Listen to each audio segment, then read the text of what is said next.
Hello friends, welcome to my channel, a channel for learning simple coding.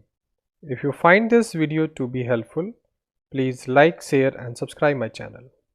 Sometime we have an error in React Native about the Kotlin plugin whenever we try to start the project.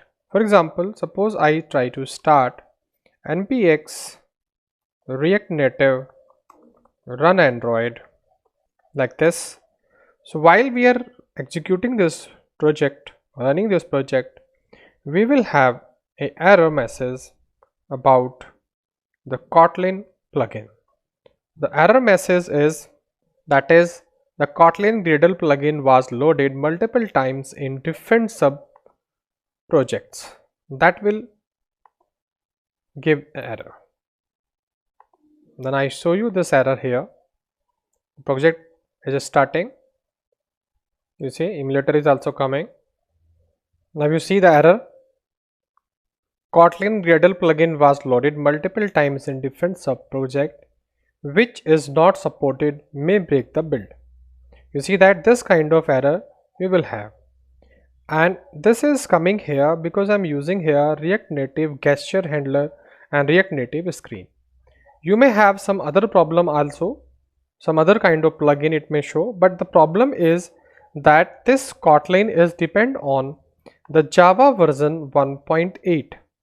But in my system I am using the Java version more than 1.8. So manually in my project I have to define the implementation of BOM library that use 1.8 Java for Kotlin. That is the problem here. Remember that if you have a such kind of error in your React Native project, that Kotlin Gradle plugin was loaded multiple time in different project. Such kind of error if you have, and maybe by reason of any particular library you installed or plugin you installed, but error name is multiple time in different sub project we are loading this plugin. If this kind of error we have in your React Native project, then I have a solution for you.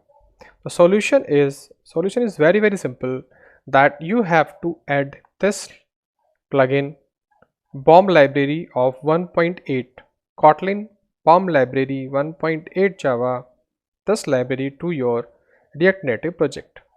For that we have to go to the Android.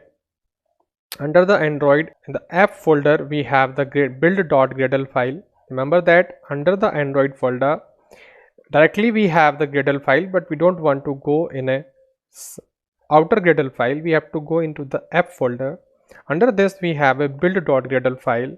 This file we have to open, and remember that right now I have commented out this, so you just copy paste your, I am just enabling it, removing the comment. Just you copy paste and define this plugin here where we have the implementation function.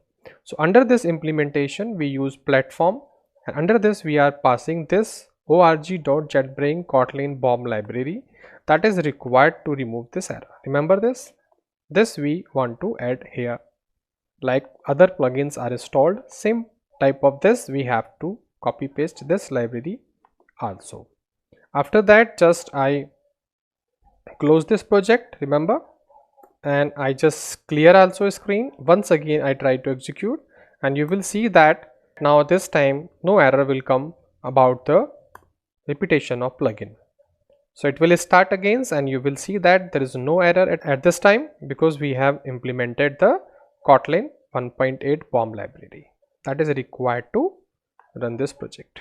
But if sometime we have an error after implementing this also, then I will tell you the one more way to execute this. If we have an error, then we will clear the cache, then I will show you how you can do this. But right now we are watching that if by just doing this, if we remove this error, then no need of anything. But if still we have error, then we have to reset the cache also. You see that right now we do not have such kind of error. You see, no error at all. Just by adding a single line of plugin, this error is removed now. You see, program is also running, but we do not have any error at all If you have such kind of error in your React Native program, Kotlin Gradle plugin was loaded multiple times in different subproject, and this is because of any kind of plugin you installed and it is not running. That means it required 1.8 Java of Kotlin. So that's why we have to install this bomb library of Kotlin, and all the plugin related problem multiple time of loading a plugin will remove just by inserting this line of code in a build.gradle under the app folder. That's all in this video. If you like it, please do subscribe. Thank you for watching this video.